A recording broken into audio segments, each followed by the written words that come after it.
Olá meus amigos, olá minhas amigas do canal Política e Variedades com Ronaldo Ponciano, aqui de João Pessoa, Paraíba, canal no YouTube e também através dessa live aqui em nosso Facebook. Aquele abraço para todos que estão conosco, o Rafael Soares já marcando presença. Vamos aguardar o pessoal chegando aí, porque nós vamos falar hoje sobre 3 temáticas aqui em nossa live, aqui nesse vídeo no canal Política e Variedades no YouTube também, gravação simultânea. Vamos falar sobre soberania, sobre segurança e sobre jejum nacional convocado para amanhã, domingo, dia 5 de abril de 2020. Vai começar daqui a pouquinho, viu, Rafael? Rafael Soares está conosco, marcando presença já aí, e a gente vai aguardar o pessoal comentando. Eu tenho batido na tecla de que Ianco Cordeiro, pastor Ianco, a paz do Senhor, Deus abençoe, bem-vindo à nossa live, né, ao nosso vídeo sobre soberania, segurança e jejum nacional. O Brasil está vivendo momentos decisivos, na verdade, o Brasil está vivendo momentos do pós, né, e o antes, ou seja, o antes e o depois dessa epidemia. Então muita água vai rolar debaixo dessa ponte e nós vamos estar orando, pedindo a Deus para nos guiar, nos conduzir e que nosso país, né, venha estar guardado, protegido de males maior. Nossa temática, repito, é sobre soberania, segurança e também jejum nacional. Antes de começar na temática propriamente dita, eu até gostaria de fazer algumas indagações aí para vocês internautas também poderem curtir, comentar, compartilhar, se desejarem se inscreverem no meu canal Política e Variedades com Ronaldo Ponciano no YouTube. É sobre o posicionamento político da bancada de sustentação, tanto na Câmara Federal como no Senado, ao presidente Jair Bolsonaro. Nós sabemos que em 2018 o Brasil viveu uma verdadeira tsunami, uma verdadeira onda verde e amarela. Rafael Soares, boa tarde para você, um abraço, bem-vindo mais uma vez. Então veja bem, muita gente pegou a crista da onda, se aproveitou desta onda e terminou emplacando-se aí como senador, como governador, como deputado federal, como deputado estadual. Mas, lamentavelmente, após o presidente tomar posse, após o presidente Bolsonaro sentar na cadeira do presidente e começar a trabalhar, muitos começaram a pipocar e caírem fora.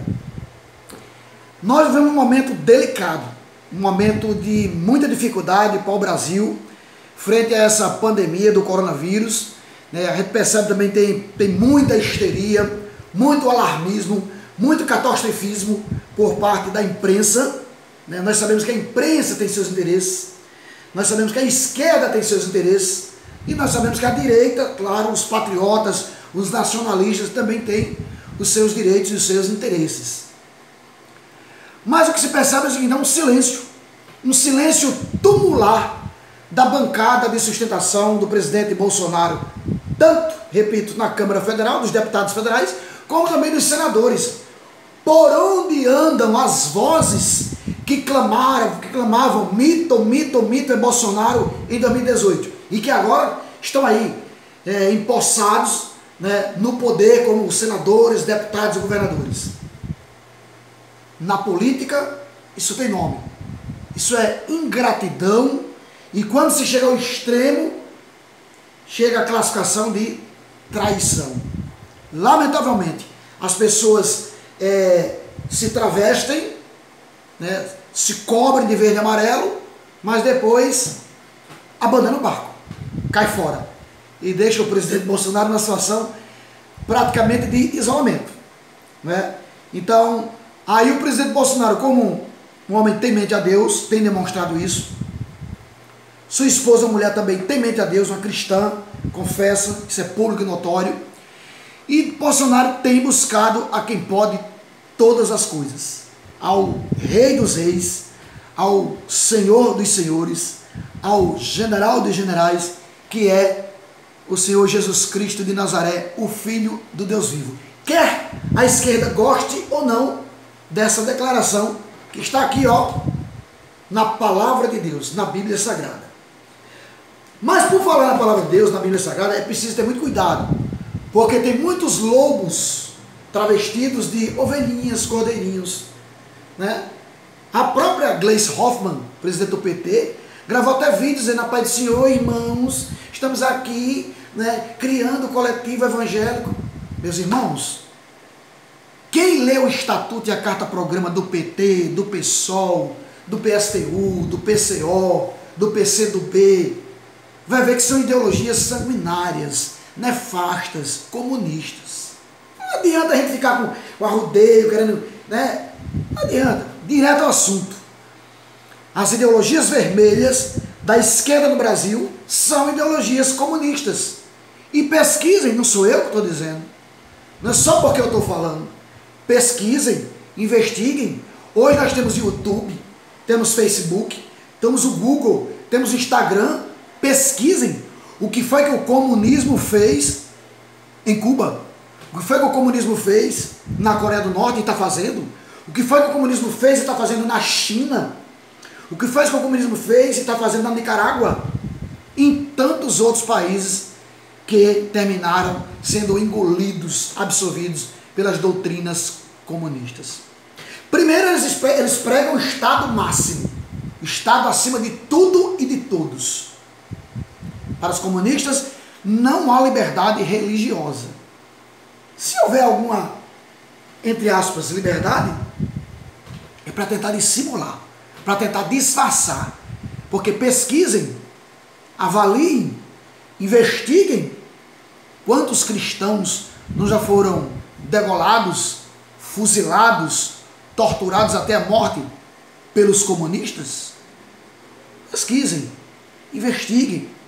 Não vão ouvir A, B ou C, ou meros discursos bonitos, né, em frente a um vídeo, bem produzidos por produtoras, por empresas de mídia e comunicação. Não. Estudem, pesquisem, averiguem, sondem, deem uma de verdadeiros investigadores no assunto. E vejam os malefícios, os males que o nazismo de Hitler, que fez na Alemanha, né, e que o comunismo fez em vários países. E aí nós vamos entrar num assunto já. Hinaldo Nascimento, um abraço a você, meu amigo. Deus o abençoe. Hinaldo, que tomou agora há pouco a decisão, né? Anunciou lá no Conde que não será candidato a prefeito. Ele está sendo cogitado para ser um pré-candidato a prefeito lá no Conde, mas sabiamente tomou a decisão. Parabéns, Hinaldo. Vai ser candidato a vereador. A Câmara Municipal do Conde está precisando de pessoas como você. Ser um cara de luta, um cara aguerrido, um cara sincero, um cara dedicado, principalmente aos pobres, aos mais necessitados na área de saúde. E que tem, ó, batido forte nessa prefeitura do Conde, que tem massacrado a população. Então, Hinaldo, obrigado aí pela sua presença. Estamos falando sobre soberania, segurança e daqui a pouquinho o jejum nacional que acontecerá nesse domingo, dia 5 de abril. Bom, voltando ao assunto das temáticas das doutrinas. Pesquisem e vejam que a nação, aliás, que o globo terrestre, ele é dividido em nações em que se alinham ou não essa doutrina do socialismo e do comunismo. E o que é que eles pregam? O Estado máximo. O Estado acima de todos e de tudo. O Estado sendo praticamente adorado e cultuado. Por isso que eles não permitem a liberdade religiosa. E aí o grande alerta à população, o povo brasileiro. O Brasil é uma das maiores nações cristãs do mundo. Repito, o Brasil é uma das maiores nações cristãs do mundo. Claro que no Brasil nós temos historicamente, desde a descoberta, a grande maioria católica, mas uma grande parcela de evangélicos. E soma-se aí também outras religiões cristãs, né, até espíritas, kardecistas, cristãos, que também seguem a doutrina do Evangelho de Cristo. Então é preciso esse alerta. É preciso esse alerta. No regime comunista, institui-se a ditadura. Não há liberdade de culto, não há liberdade de religião, e há perseguição e matança e destruição de templos. Pesquisem. Coloque aí na internet, no Google, cristãos perseguidos, país comunista que persegue e destrói templos religiosos. Vai chover de notícias, de artigos e de matérias sobre isso que eu estou falando. E o Brasil vem namorando, flertando com o comunismo desde 1964, quando em 31 de março o povo foi às ruas com a Igreja Católica, que era a grande massa religiosa da época, e com os militares deram basta ao comunismo em 31 de março de 1964. Por isso, nosso reconhecimento, nossas homenagens aos militares, que muitos foram mortos na tentativa e no combate ao comunismo que queria se instalar, se implantar aqui no Brasil. Dado basta, foi dado o contragolpe pelos militares em 64, mas depois os comunistas se espalharam nos meios de comunicações, nas universidades, nas escolas e nas manifestações artísticas e culturais, e começaram disseminando suas sementes. E agora em 2020, mais do que nunca, depois de um presidente eleito democraticamente, por mais de 57 milhões de votos, repito, no Estado Democrático de Direito, que é o Brasil, um presidente eleito pelo voto popular, com mais de 57 milhões de votos. E pensa-se em conspirações, boicotes, não é? E golpes. 24 horas Bolsonaro é atacado. 24 horas o presidente eleito democraticamente é massacrado pela mídia. E especificamente a Rede Globo Televisão. E agrave-se aí, agora há pouco, recentemente, a Rede Bandeirantes de Televisão, que começou a ter parceria ou começou a ter participação de capital, de dinheiro chinês, dinheiro de nação comunista, para atacar e bater em Bolsonaro. Vocês já perceberam como Datena, Luiz Datena, mudou totalmente a sua postura, a sua linha, agora o tempo todo atacando Bolsonaro? E a mais última, a mais nova dele, sabe qual é? Jogar Bolsonaro contra o ministro da Saúde, Mandetta, e jogar o Mandetta, instigar o Mandetta, o ministro Mandetta, Luiz Mandetta, contra o presidente Bolsonaro. Eles ficam o tempo todinho maquinando a discórdia, a desunião, a briga e a divisão. Essa é uma grande especialidade da esquerda e do comunista. Eles plantam semente de discórdias, o separatismo, a luta de classes, jogam uns contra os outros, para depois entrar como salvadores da pátria. Ou seja, é isso que me dá nojo no comunismo. Eles criam também dificuldades para depois vender facilidades e chegarem e pousarem como salvadores da vida e da pátria. Quer um exemplo disso? Ricardo Vieira Coutinho, ex-governador da Paraíba, passou 8 anos, punho de aço, massacrando, pisando, humilhando os servidores públicos, em especial policiais militares, bombeiros militares, pensionistas, viúvas e aposentados, também do IPEP. E depois quer pousar em Salvador da Pátria, quer ser candidato de novo a prefeito da capital. Não esqueçamos, cerca de 184 milhões de reais, repito, 184 milhões de reais que foram desviados, fraudados, principalmente da saúde e da educação, durante os 8 anos de gestão de Ricardo Vieira Coutinho, PSB, comunista, que foi PT, saiu do PT, mas o PT nunca saiu dele. E esse é o perigo. Esse é o grande perigo. Saírem do PT, mas o PT não sair dessas pessoas. Entendeu? Continua a semente da maldade, da perversidade, da ditadura, né? Do eu quero, eu posso, eu faço e está acabada a conversa. E a Paraíba sofreu 8 anos desse regime de Ricardo Coutinho, um regime dito socialista. Mas voltando à temática, nós estamos vendo o quê? Que com essa pandemia do coronavírus, esse vírus chinês originário, oriundo, sendo redundante, da China comunista, se espalhou pelo mundo inteiro. Mas quando foi descoberto, finalzinho de 2018, comecinho de 2019, abafaram. Por cerca de 60 dias, 2 meses, esse vírus ficou sendo disseminado no mundo inteiro, intencionalmente, para depois criarem o clima de tragédia, o terror de quanto pior, melhor, do caos total, de apocalipse, fim do mundo. Né? Até os remédios, os estudos para vacina ficam de certa forma abafados, porque a mídia, a imprensa, só dá destaque para as mortes, para os casos confirmados de contaminação. Por que a mídia, a imprensa não destaca nem entrevista os que foram curados, os que já estão imunes? Por que não? E o pior de tudo, aí começa a mentira, porque a Bíblia diz que o pai da mentira é o diabo. Aí começam as mentiras e manipulações. Até determinação do governador, especificamente do João Dória, lá em São Paulo, publicaram em diário oficial que era para colocar Covid-19, coronavírus, em causa-mortes de alguns pacientes. Veja, a grande maioria dos que estão sendo contaminados, afetados, que tem um quadro agravado, é um pessoal que já é diabético, idoso, hipertenso ou que sofre de alguma imunodeficiência. E aí está a grande diferença entre quarentena, confinamento social total, o lockdown, que chamam, ou o isolamento social vertical. Que seria o quê?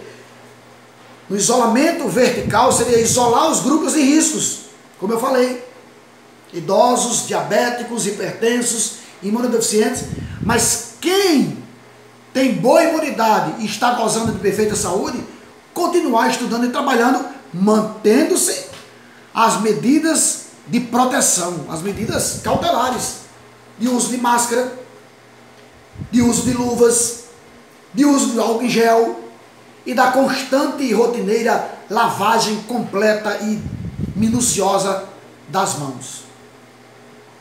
Isolamento vertical, sim, porque aí a economia respira, porque aí o emprego é mantido, porque aí estados e municípios e o governo federal têm como continuar arrecadando e a economia continua sobrevivendo. Agora, o confinamento total, quarentena, lockdown, como chama o termo americano, é suicídio social, econômico, e é como eu tenho dito, daqui a pouquinho, governo federal não vai ter recurso para pagar o servidor federal, nem as Forças Armadas, governos estaduais não vai ter recurso para pagar os seus servidores, nem as suas polícias para dar segurança em caso de tumulto social, de convulsão social, nem os bombeiros militares de seus estados, e nem haverá recursos e dinheiro para pagar os médicos e enfermeiros. Médico e enfermeiro também tem barriga, meu povo, também tem família para sustentar, também tem contas mensais para pagar. E quando não houver mais dinheiro para pagar aos médicos, anestesistas, enfermeiros, técnicos de enfermagem e todos os que fazem o quadro de saúde para combater o coronavírus, como é que fica? Como é que fica, dona imprensa? Como é que fica, senhores governadores, excelentíssimos senhores, iluminados, doutores, governadores do Brasil? Como é que fica, excelentíssimos senhores, iluminados prefeitos do Brasil que optaram pela quarentena? Quarentena é confinamento total, é lockdown. Nelson Carlos Silva Bezerra, obrigado pela audiência, bem-vindo à nossa live. Quarentena, repito, é suicídio social e econômico, é asfixiar, é matar, é destruir totalmente a nação. Isolamento vertical seria uma solução, separar os grupos de risco e isolar. E os que vão trabalhar, os que vão estudar, que muitos continuam, garis continuam trabalhando, bancos continuam trabalhando, casas lotéricas foram reabertas, continuam trabalhando, supermercados continuam trabalhando, feiras livres continuam trabalhando. Então por que não flexibilizar essa quarentena, senhores governadores e prefeitos do Brasil? Jonildo Brasileiro também, um abraço, Jonildo Brasileiro, chegando aqui na nossa live. Então esse é um grande debate mundial. Quarentena, confinamento total, lockdown, ou isolamento vertical, um isolamento social parcial. Agora, eu soube da notícia agora há pouco, muito boa. Li agora há pouco a notícia de que o presidente do STF, Dias Toffoli, aponta uma terceira alternativa. Terceira alternativa. Seria um isolamento diagonal. Não sei se é invenção da cabeça dele, mas a ideia para mim parece boa. O que é isso? Pelo que eu entendi, o presidente do Supremo Tribunal Federal, STF, pela primeira vez, durante todo esse tempo do governo Bolsonaro, me parece que se inclina a se aliar com o pensamento de Bolsonaro nesse momento delicado, crucial do Brasil. É o quê? Ele aponta um isolamento diagonal. Ou seja, seria um intermediário entre a quarentena e entre o isolamento vertical. O isolamento diagonal para Dias Toffoli seria a volta ao trabalho aos poucos de alguns segmentos da sociedade. É interessante. É uma ideia que poderia ser melhor avaliada, melhor estudada, melhor aprofundada e ser colocada em prática. Ela se alinha mais, ela se aproxima mais de defender a vida e preservar o emprego. Porque esses foram dois pontos do G20, que é o grupo dos 20 países mais bem-sucedidos, mais ricos do mundo, em que Bolsonaro participou, e que lá foram defendidos os dois primeiros pontos. Primeiro, defesa da vida, preservar a vida. Medidas de proteção, sim, com relação à pandemia, com relação ao coronavírus. Mas o segundo ponto, preservação dos empregos. Aline Carvalho, obrigado pela sua participação. E Anastácio Pereira também participando aqui da nossa live. Então, o presidente Dias Toffoli, presidente do STF, Supremo Tribunal Federal, aponta essa possível luz no fim do túnel que se aproxima do isolamento vertical. Seria um isolamento diagonal. Ou seja, é a volta ao trabalho e aos estudos de forma gradual, paulatina. É uma solução. Agora, quarentena? Quarentena é a estagnação e o colapso social, político e econômico total de uma nação. É a destruição, é o caos total. É tudo que os comunistas querem para, manipulando ou manipulados os políticos brasileiros de esquerda, gritarem primeiro: a culpa é de Bolsonaro. Tire o Bolsonaro, derruba o Bolsonaro, Bolsonaro é incompetente, Bolsonaro é burro, Bolsonaro é isso, Bolsonaro é aquilo outro. Entenderam? O presidente Bolsonaro quer a defesa da vida e quer a preservação do emprego. O presidente do STF, Dias Toffoli, aponta uma terceira alternativa, que é o isolamento diagonal. Isolamento social diagonal, que é o quê? Quarentena, porém flexibilizando e voltando ao trabalho gradualmente alguns segmentos, alguns setores da sociedade. Faz sentido. Faz sentido. Né? Então vamos ver o que é que fica. E nosso último tema aqui da nossa live, do nosso vídeo, é sobre o jejum nacional. Ok? Povo de Deus, crentes, evangélicos, católicos, espíritas, cristãos e tantas outras religiões, né, que se alinham com o Evangelho do Senhor Jesus, vão estar orando no Brasil para Deus iluminar, para Deus inspirar, para Deus guiar com o Espírito Santo e dar discernimento às nossas autoridades, ao nosso presidente da República, aos nossos governadores, aos nossos prefeitos, para que tomem a melhor atitude, né, que tomem a melhor decisão em prol da paz e do bem social, independente de direita, de esquerda, disso ou daquilo outro. Voltemos ao tema soberania nacional. Nosso primeiro tema é soberania nacional. Vamos aqui ao conceito de soberania nacional que está lá no site jusbrasil.com.br. Diz assim: a soberania do Estado é considerada geralmente sobre dois aspectos, o interno e o externo. A soberania interna significa que o poder do Estado é o mais alto existente dentro do Estado. A soberania externa significa que nas relações recíprocas entre os Estados não há subordinação, nem dependência, e sim igualdade. Então esse é o conceito de soberania nacional. Na verdade, a nível de mundo, cada país tem a sua soberania, tem a sua autonomia, tem a sua independência, tem a sua Constituição, tem suas leis complementares, tem também sua organização interna de estados e municípios, que é o caso do Brasil. E fala-se também da soberania a nível de nação e a nível de estados, como é o caso do nosso país, que é uma república federativa.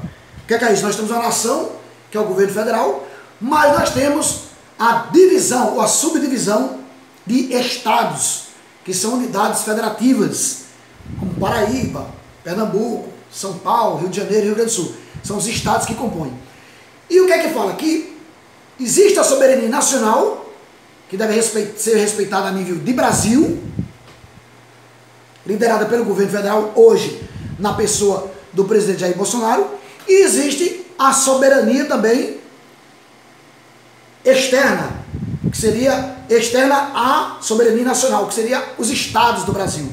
Então, cada governador, cada estado, ele é independente, autônomo. Por isso que os governadores e os prefeitos baixaram seus decretos e estabeleceram a quarentena, o confinamento social.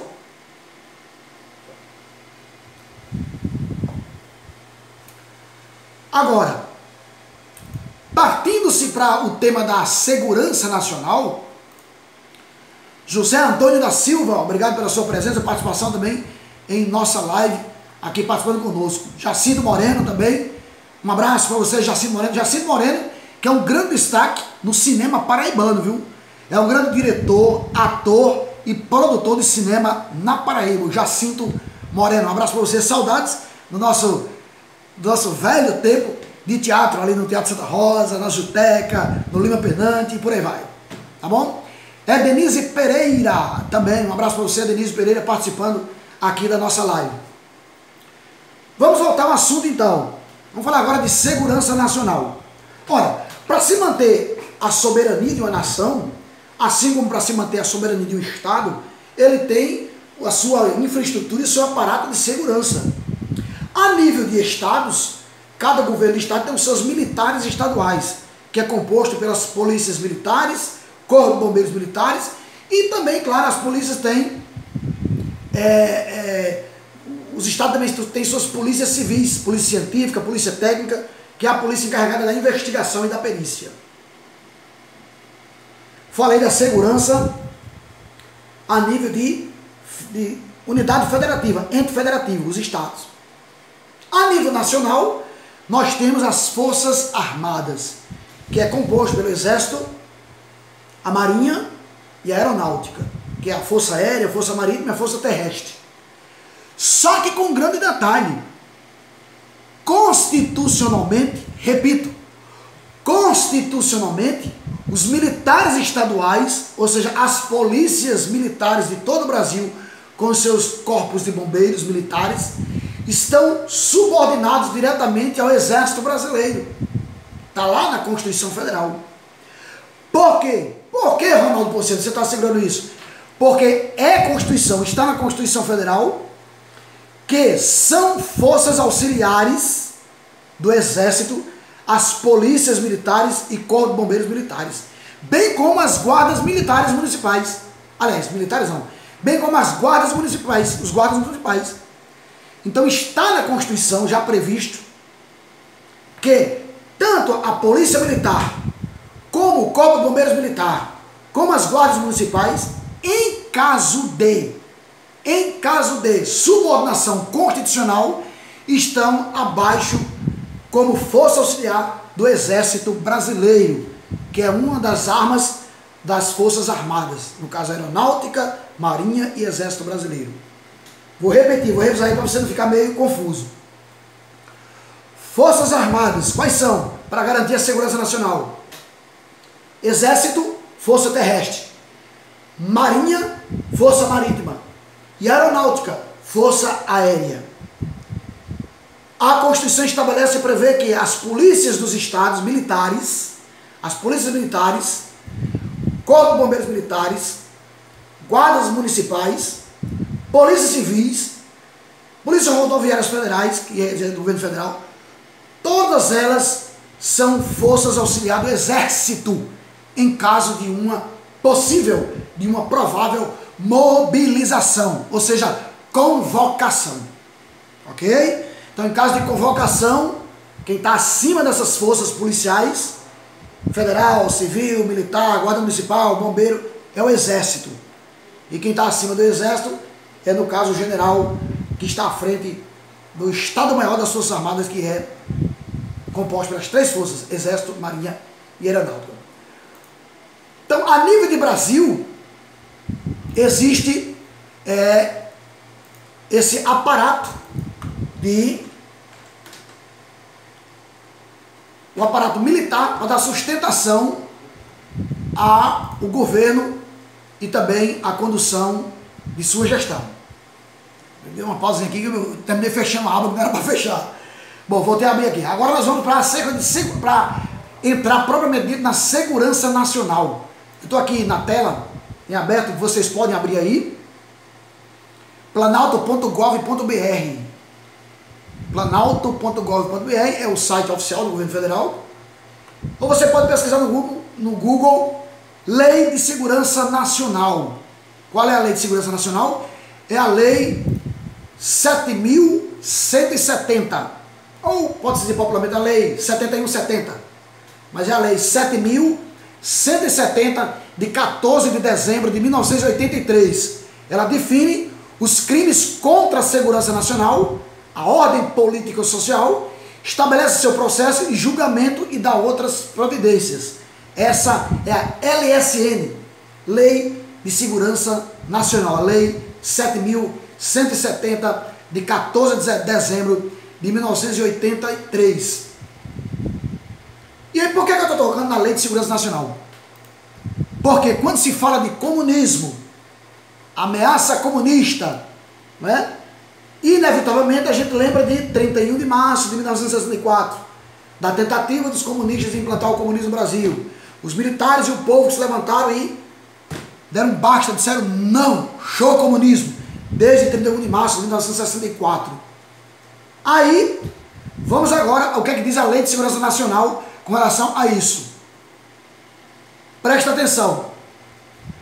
A lei diz no artigo 1º, a Lei de Segurança Nacional, a Lei 7.170, diz o seguinte, artigo 1º, esta lei prevê os crimes que lesam ou expõem o perigo de lesão.